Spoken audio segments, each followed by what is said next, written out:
Thumbs up. Good, good. Okay. All right. Sorry? You're right next to me. All right, so contracts, these are the contracts that come in the $27 assessment all the way at the end. You get access to these. All y'all in the mentorship, you guys already have these and I've already been over all of these guys. So bear with me.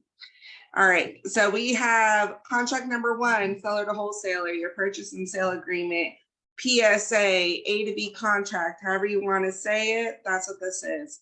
Number 2, that's your wholesaler to end buyer. That's your assignment agreement, assignment contract, B2C contract. Again, however you want to say it. We have addendums to the purchase and sale agreement, and we also have the termination of a purchase agreement. Okay, hopefully you never have to use this, but in case you do, it's there. Number 1, seller to wholesaler. Pretty simple, pretty straightforward. There you go. We have this agreement is made on this day by and between the sellers. You want to go ahead and use these sellers' legal names, whatever is on the title. You can find that information on the tax assessor's website, the county appraisal district's website, on PropStream, batch leads. All of that information is easily accessible, whether you are using free resources or paid software. Buyer name, that'll be you and or your LLC. Right here, and or assigns, that gives you the legal right to assign this contract. Down here, we have the street address, 123 Main Street, city, state, zip code, Dallas, Texas, 12345. No, that's not a real address. Do not use it. Legal description, this information you can find again on the tax assessor's website, the county appraisal district's website, and or PropStream and batch leads. You'll be able to find it. Some states will actually let you use just the parcel number. If you're lucky, cool, you can even find that on Zillow. If not, it's really easy and simple to find the legal description. County, whichever county it's located in. Existing loans and liens, you don't necessarily have to put anything there. It's mainly for the seller to kind of know how much they're going to be walking away with once everything's paid off. But for the most part, no seller actually knows how many loans and liens they actually have. So you can go ahead and leave that blank. Purchase price is whatever you get the property under contract for.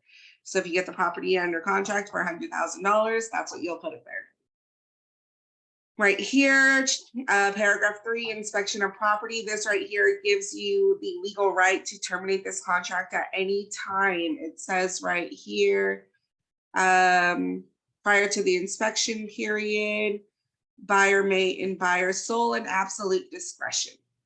Okay, and all money gets returned to you. Earnest money, that is your deposits that are placed into escrow. Oh my gosh.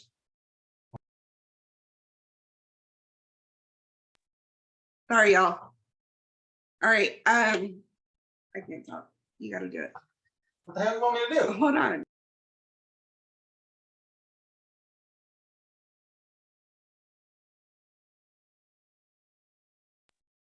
Sorry, y'all.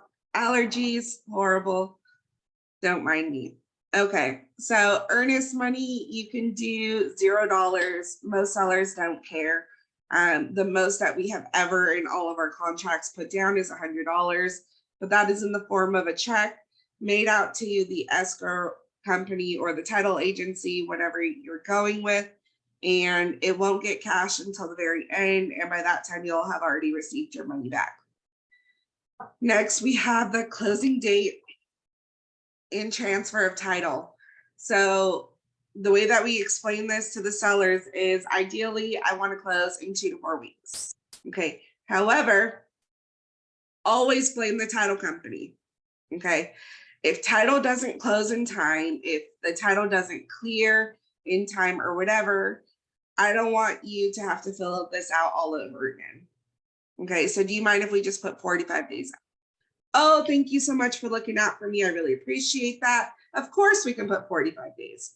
Cool, thank you. Okay, so 45 days out. Closing will be held at your title company, okay?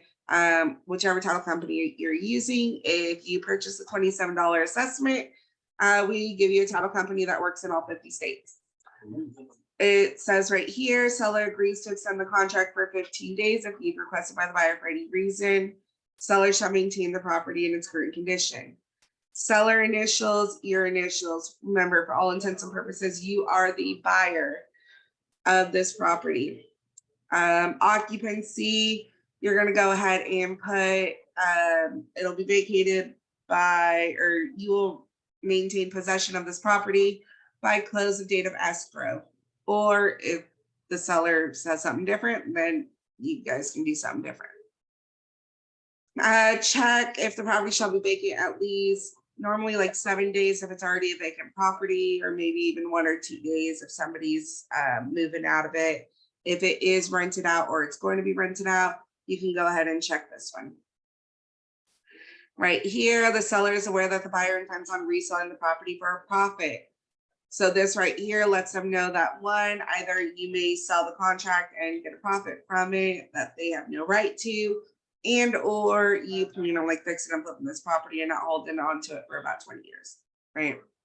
The initial, you initial, additional terms and conditions.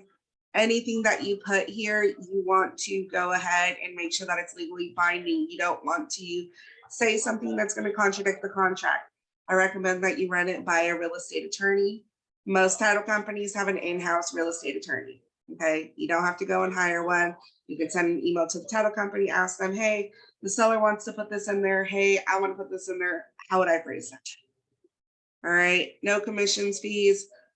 Right here, seller grants the buyer the exclusive right to market the property during the contract period. Marketing includes social media posts, listing on Zillow, whatever. Okay, so you have the legal right to market it. Expiration of offer.